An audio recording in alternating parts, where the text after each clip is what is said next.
한 심리학자가 남성의 우울함에 대해 이야기한다.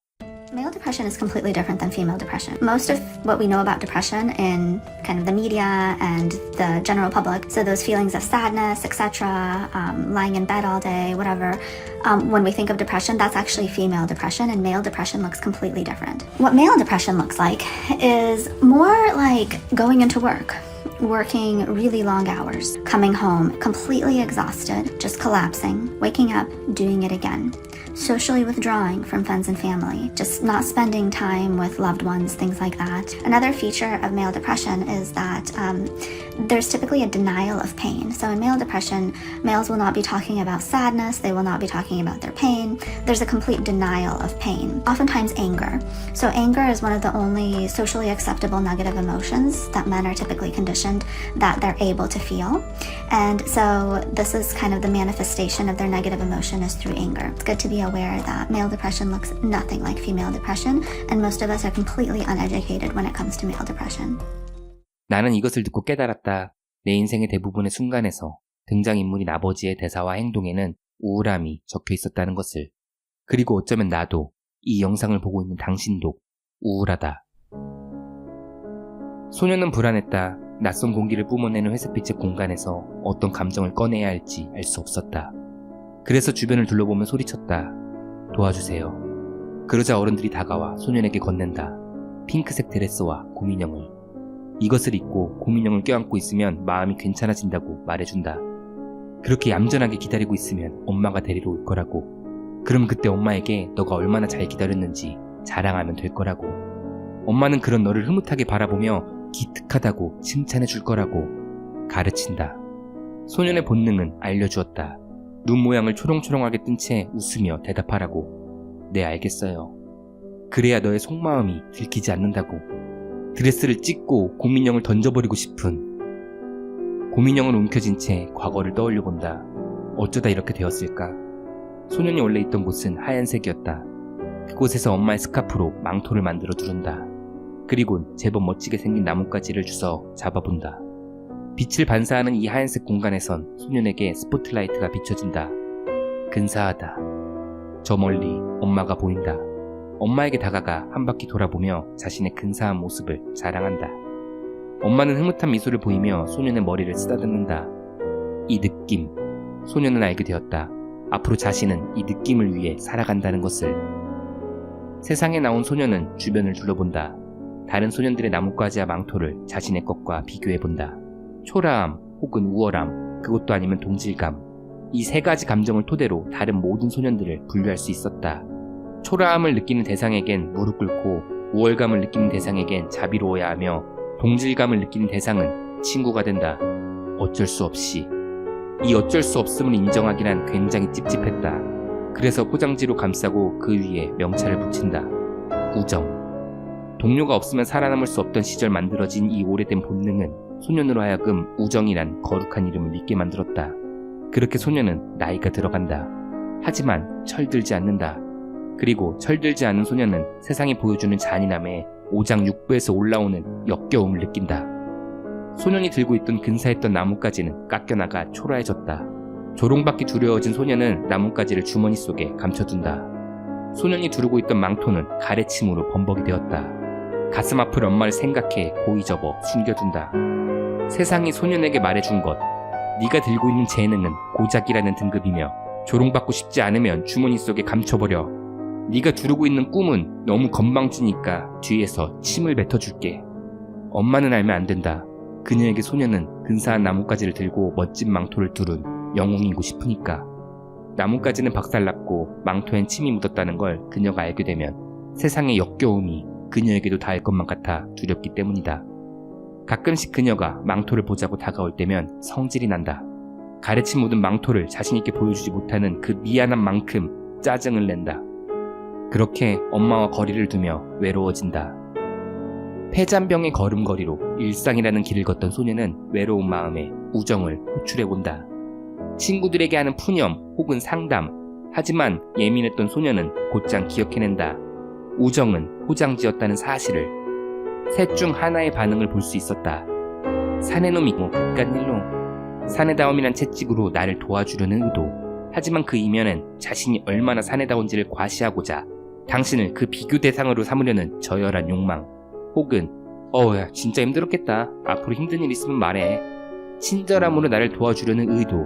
하지만 그 이면엔 자신은 너보다는 우월하며 너에게 조언을 일삼는 스스로의 모습에 쾌감을 느끼고자 하는 알맹이 없는 친절, 혹은 당신의 말을 부담스럽거나 부정적으로 느끼며 아무 말 없이 당신과 거리를 두는 소리 없는 공격.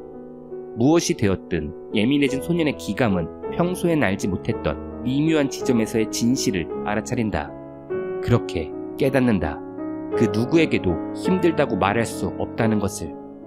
그럼에도 소년은 이따금씩 실수를 한다.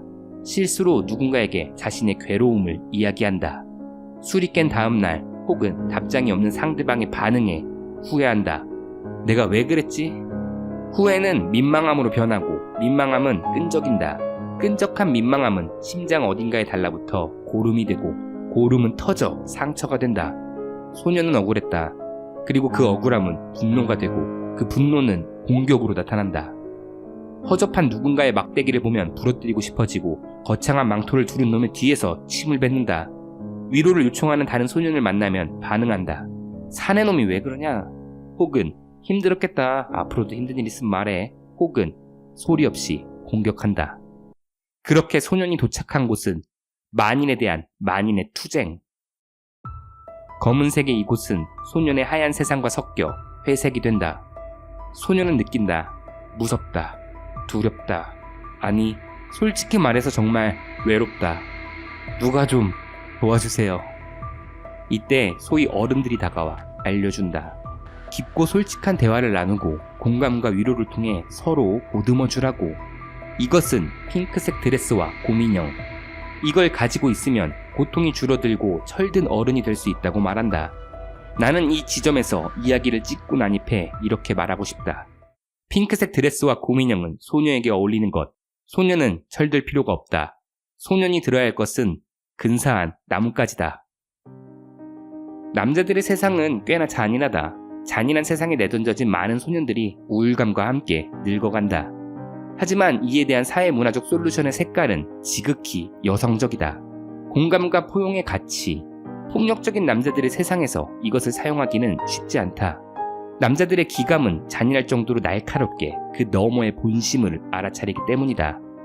우정이라 믿었던 것들은 공통점을 공유하는 한시적 상태였을 뿐, 위로라고 믿었던 것들은 위로해주는 스스로의 모습을 전시하고 싶었을 뿐, 친절이라 믿었던 것들은 불필요한 전투를 피하고자 했던 전략이었을 뿐, 터무니없지만 직감적으로 떠오르는 걱정들. 저 사람 뭔가 날 마음에 안 들어하는 것 같은데, 좀 쎄한데? 에이, 야, 네가 너무 오버해서 그래. 너 이렇게 예민하게 생각하는 거야. 하지만 매우 높은 확률로 당신의 직감이 옳다. 그리고 느낀다. 세상에 혼자 있는 기분, 고독함을 넘어 지독하게 후벼 파는 외로움. 세상은 너무나 무섭고 악하다. 악한 세상에서 소년에게 필요한 것은 무엇일까?